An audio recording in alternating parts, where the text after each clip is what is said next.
This time on Wild Italy Part 4, I'm going to take you to an enchanted forest not too far from home. I'm going to show you how I compose a scene on field and how I capture it in my camera. On the way, we come across some beautiful wildlife, and friends of mine even managed to find some beautiful porcini mushrooms right off the forest floor. Then we go back for lunch, cook everything up on the barbie, and have a traditional Italian lunch. I hope you enjoy Part 4 of Wild Italy.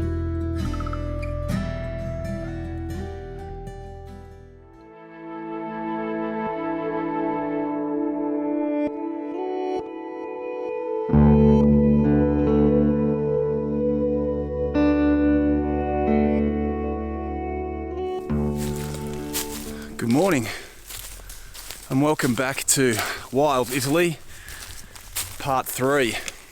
This morning it's it's the end of summer now, and I've come up to this beautiful forest which is about a 2-hour drive out from Rome, and I've come up with a few Italian friends of mine who've come up here to get some mushrooms. Some of the beautiful mushrooms are coming out now. I'm here with my friends. My son is up there, Sam. Say hi, Sam. Hi. It's alright going for a walk, and I've taken the opportunity to bring my gear with me because you never know, I might get a nice photo opportunity. My friends are down the back there looking for mushrooms already. The dog's with us, so we're a big group. I'm just going to scout around and look for some nice locations, but I'm already seeing there's these beautiful I believe they're beech trees that are around everywhere. So while my friends are out looking for mushrooms, I'm taking the dog for a walk. My kids out having fun, and you never know, might get some nice photo opportunities.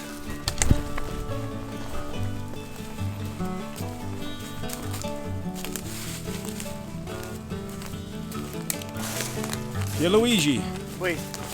Buongiorno. What are you doing? Sapete. Huh? Are you looking for mushrooms?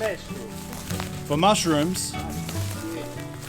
There's always a possibility that you might find some mushrooms in these spots.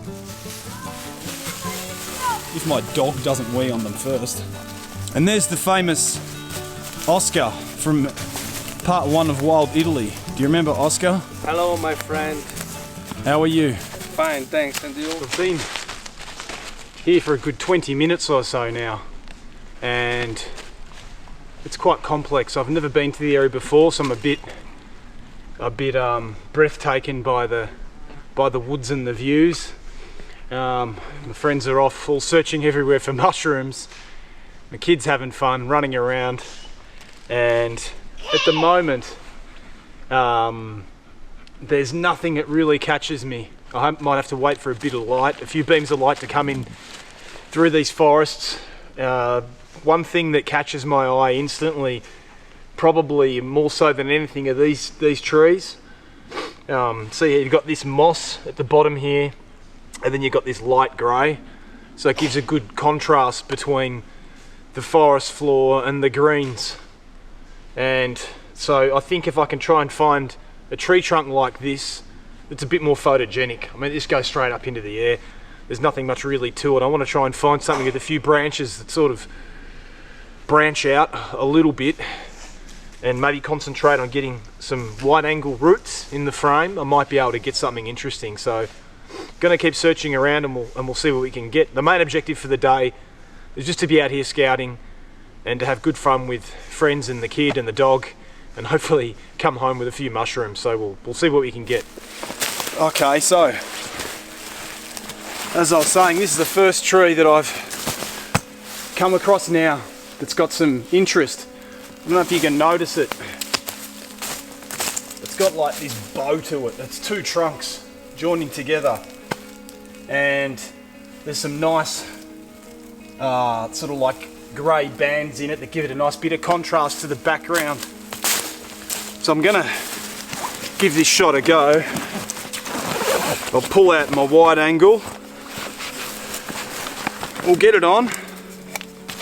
No polarizer, no nothing. The air's nice and pure and clean. I want to keep some emotion and detail in the atmosphere, so I don't want to ruin it by putting a polarizer or anything on. So I'm just going to keep it quite simple. Straighten up the tripod. Let's see how we go here. So, first thing I'll do is I'm going to look through my Prism OVF optical viewfinder. 15 mils way too much here, so maybe I'm going to get in a bit closer. Check it out from about here. So if I look from here, I'm still a little bit wide. I'll try and zoom in a bit.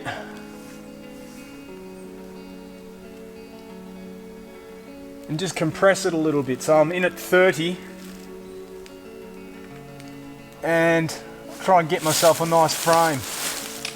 So the sun is slightly coming up very softly through the tops of those branches, and it's giving a little bit of atmosphere which I want to create in the image. Making sure that branch is within the right hand third side of the frame. No distractions. Keeping it nice and clean. So I've looked through my OVF now, and I'm now going to move into live view. Now I'm going to turn the camera off, bring you nice and close and show you my live view settings. Okay, so I've now put the camera, let's put it into live view settings. I've got my composition set. So the first thing I do is when I hop into live view, so I got my dog in the background there making a hell of noise, rolling around in the leaves. Alfie, stop it. Stay still.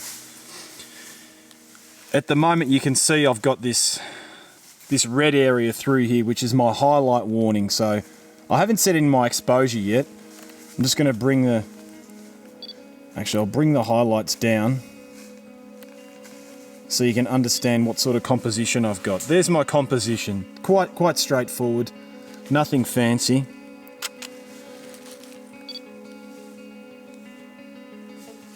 And I'm looking now, after I've been in my OVF, my optical viewfinder, to understand whether it was an image worth capturing.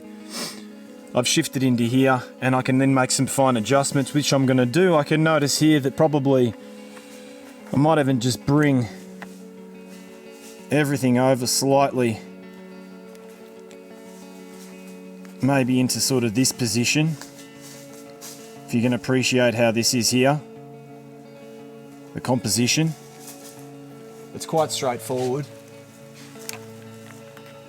So while I'm in here, the first thing I'm going to do is, this is in my, so I've got my live view settings come up.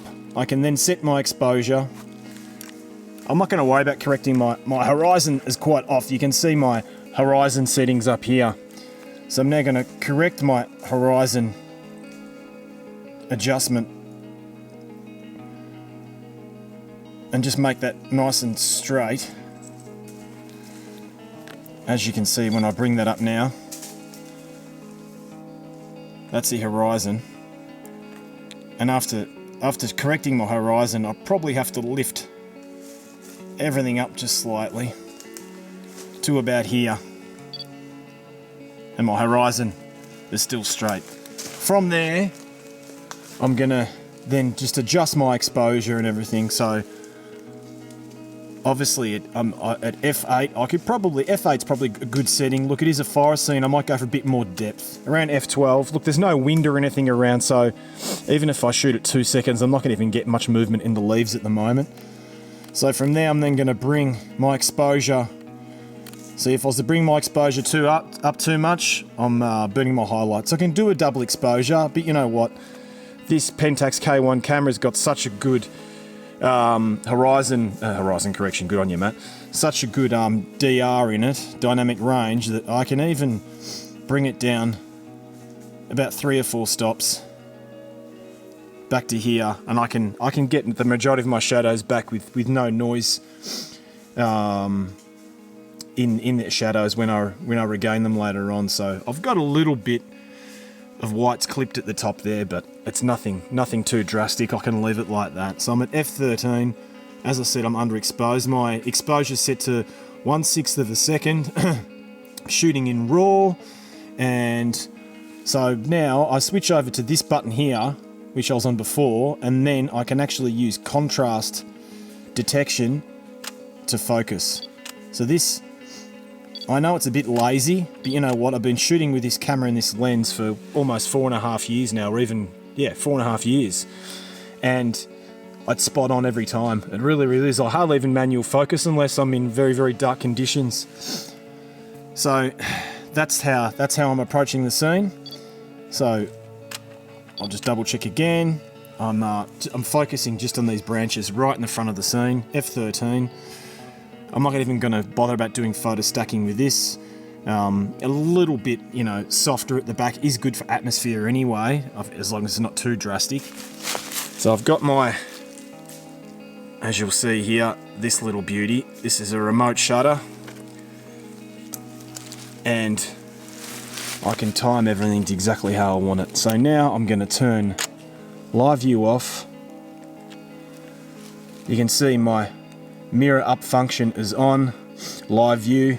As I said in previous videos, why do I do this? I've made a habit, because then I can turn live view off, save my battery, wait for the right moment and take a shot.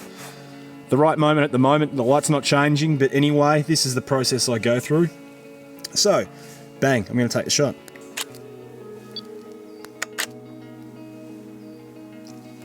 And I'll show you guys how that come up.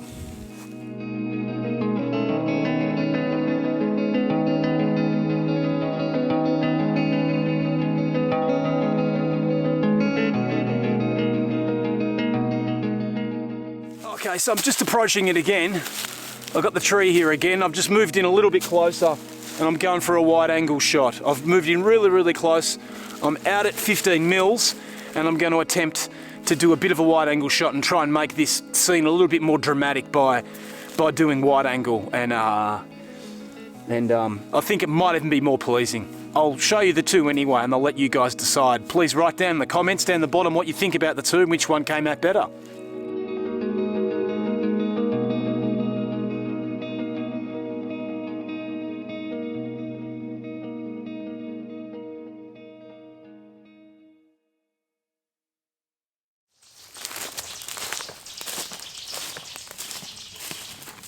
So the guys have been walking around for an hour now, and the conditions aren't that great for getting any mushrooms around here, but we just found a little area where my friend Pierluigi thinks that there might be a few mushrooms. So we'll check him out and see if we can, and Sam says he's found one too. Let's check it out. Pierluigi just said he found himself a mushroom. Wow. Non è commestibile, ma He's saying that it's from the Porcini family, but this is poisonous. sì, una bolletacea, sì. It's called bolletacea. Pierluigi, se tu mangi quei funghi, che succede? Non si muore, ma sicuramente si sta male di stomaco. He said if you eat them, Andrebbe c'è chi li mangia, ma non questi, ma vanno you won't die, sbollentati. but you know, you're not going to be very, very well. And there's actually another type right next to here. Guarda, Pierluigi. Queste che cos'è?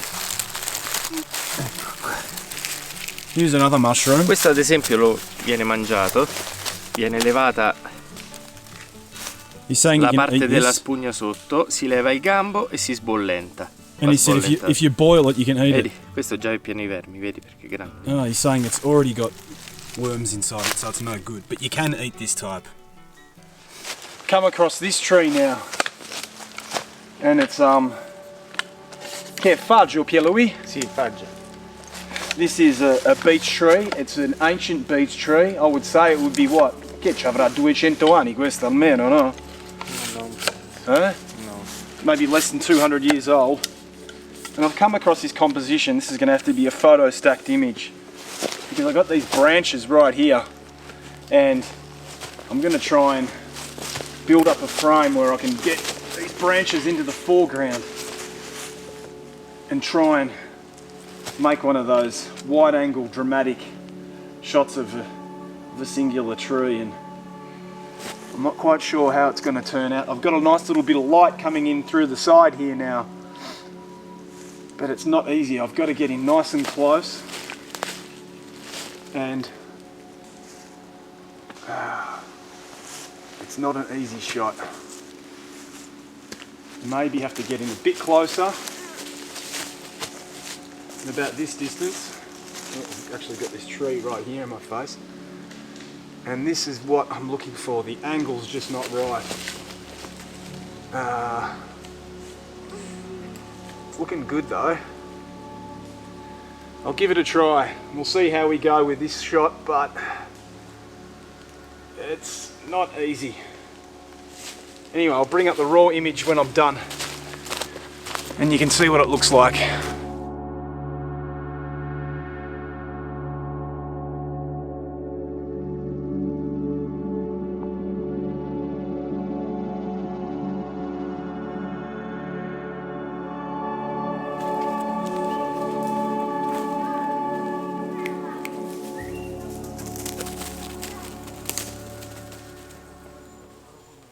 Okay, so now I've been walking around for about an hour now, and you know, after the adrenaline's sort of calmed down, I'm focusing, I'm looking around, I'm seeing compositions.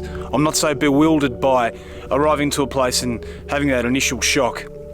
And since then, I've found a composition. I'm going to show you guys on the ground. Basically, we have these little cyclamens. So I'm using this cyclamen is my foreground. And I'll bring you in and show you. There's a bit of hard reflections at the moment. That's what I'm capturing. I don't know how well you can see that, but I'll bring up the raw image if it comes out well, and you can decide whether you like it or not. But I think it's really interesting having that foreground of the cyclamen there. I might have to reposition it slightly over to the left and see if I can get another shot.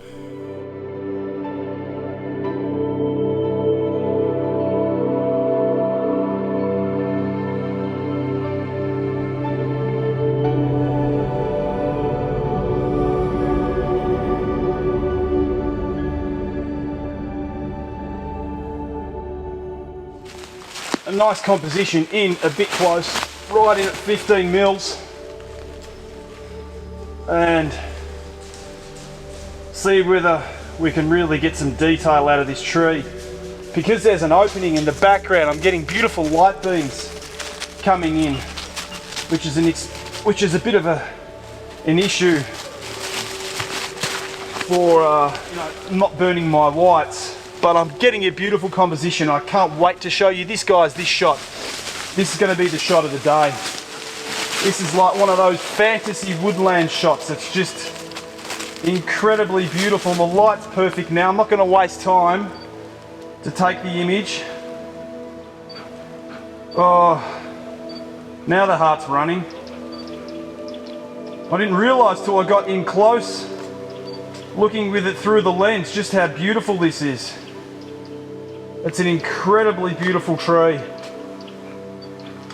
And you usually find these larger birches out in openings for some reason. Maybe they get more light and they span out to get to those opening areas, and that's what gives them characteristics.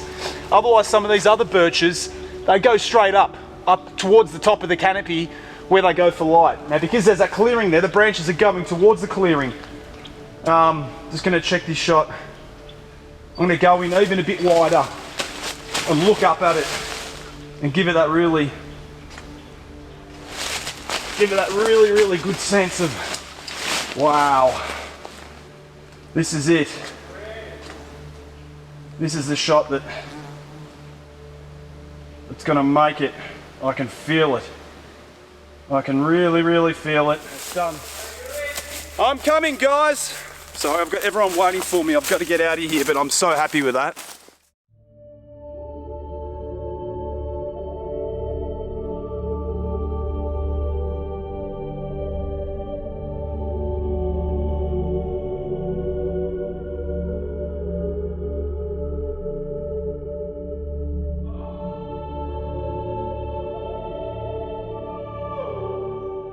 We've just seen these wild horses through here, stallions.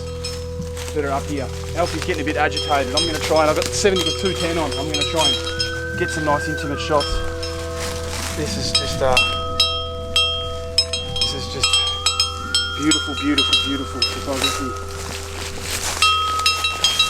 I'll try and get in a bit closer. We're going to be careful because these are wild. I don't want anything to happen.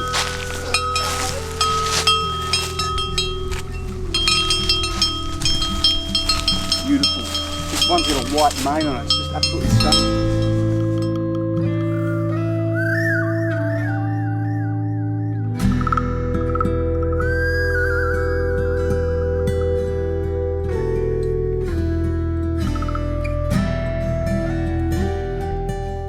Just got to try and get in a little bit closer behind these bushes and get back. God, they're stunning.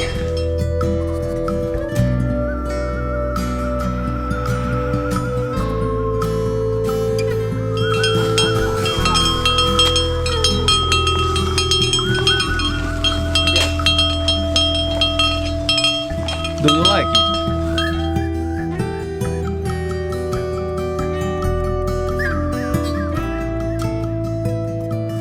In this part of mountain, you can see many ciclamini.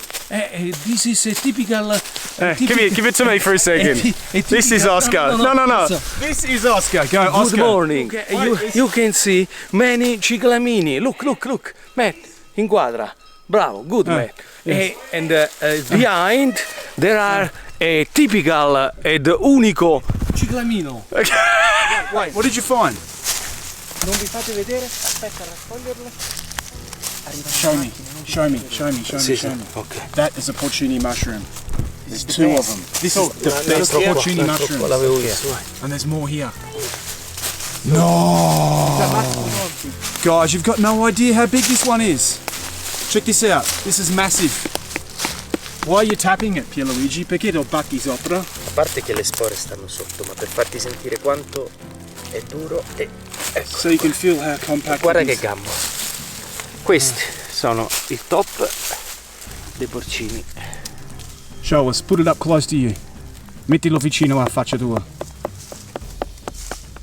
Wow.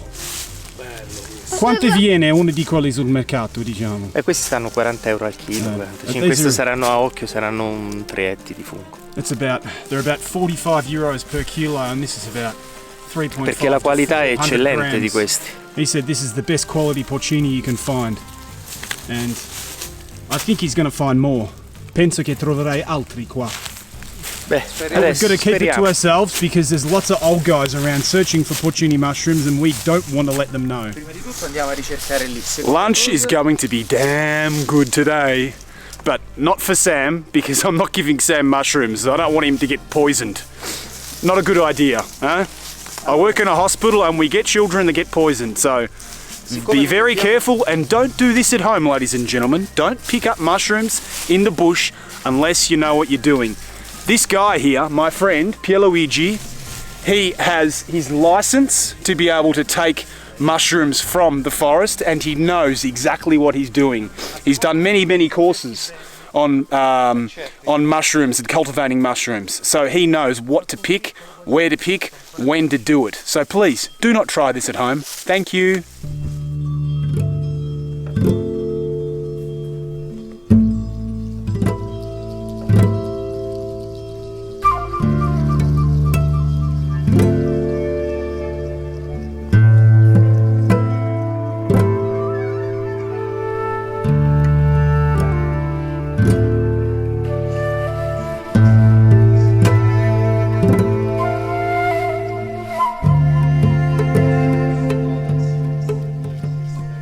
Okay, so we've left that little woodland we're in now, picked up a few of the porcini mushrooms, and now a friend of mine, his parents, which are in their early 80s, have got a little house in the town just nearby here, so we've just stopped over to say hello, and we're going to cook up the porcini mushrooms and have a little lunch before we head back, so I'll show you guys how the Italians do it. Just from the house we're walking up into the bush just 30-40 meters away, and Pierluigi's father, he's going to take us this little spot where he said there's these little gnarly, they're called. They're little mushrooms that grow out of the bottom of pine, I think. I've got no idea what's going on, but apparently they're everywhere here, so we're going to get some of these and have these on the barbecue too.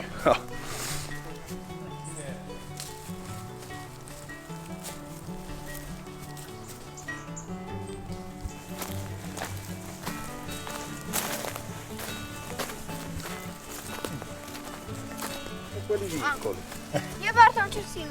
Bravo.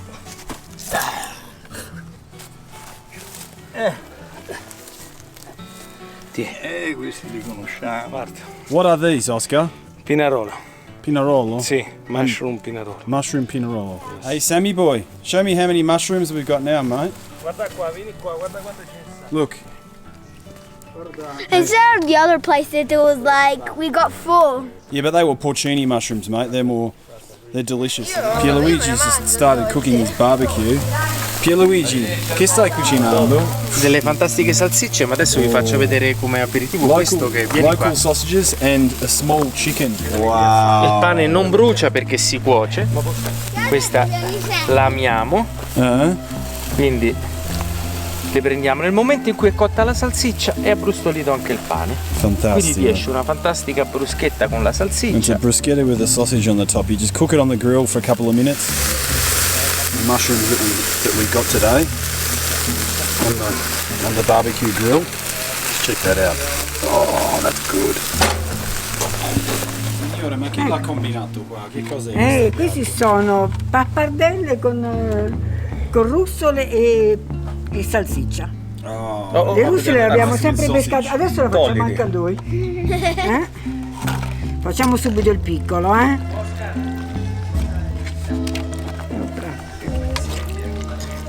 Sergio, sai che sei allergico, guarda. Vabbè, ma dividiamo, è troppo. Proprio per lui. Già mi sono mangiato 2 bruschetti. La sora vera. No, a me io l'ho messo, grazie. Finish off lunch, a nice coffee. Pierluigi's mum has just gone out into the bushes and collected these wild berries, so we're just going to have a nice dessert. The photography wasn't bad, but the mushrooms and the food was definitely better. Still, that's Italy.